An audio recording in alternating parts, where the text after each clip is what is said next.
ইস্তিগফারের অনেক ফজিলত রয়েছে। পবিত্র কোরআনে কারিমের সূরা নূহর মধ্যে আল্লাহ পাক রব্বুল আলামিন বলতেছেন, ফাকুল তুস্তাগফিরু রাব্বাকুম ইন্নাহু কানা গাফফারা, তোমরা তোমাদের প্রতিপালকের নিকট ক্ষমা প্রার্থনা করো, নিশ্চয়ই তিনি ক্ষমাশীল, তিনি তোমাদের গুনাহগুলো মাফ করে দিবেন।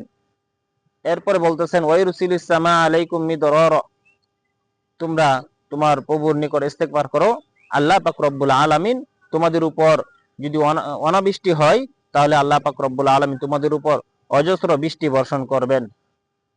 ওয়াইমদিদুকুম বিআমওয়ালি ওয়া বানিন, আল্লাহ পাক রব্বুল আলামিন বলতেছেন যে তোমাদের মধ্যে যদি কেউ অসহায় থাকে, সে দরিদ্র অবস্থায় জীবন যাপন করে, সে ইস্তিগফার করো আমার নিকট, আমি তোমাদেরকে ধন সম্পদ দিয়ে মালামাল করে দিব। ওয়াইমদিদুকুম বিআমওয়ালি ওয়া বানিন, এবং তোমাদের মধ্যে যদি কেউ নিঃসন্তান থাকো, নিঃসন্তান অবস্থায় জীবন যাপন করতেছো, সে আমার কাছে ইস্তিগফার করো, আমি তাকে সন্তান দান করব।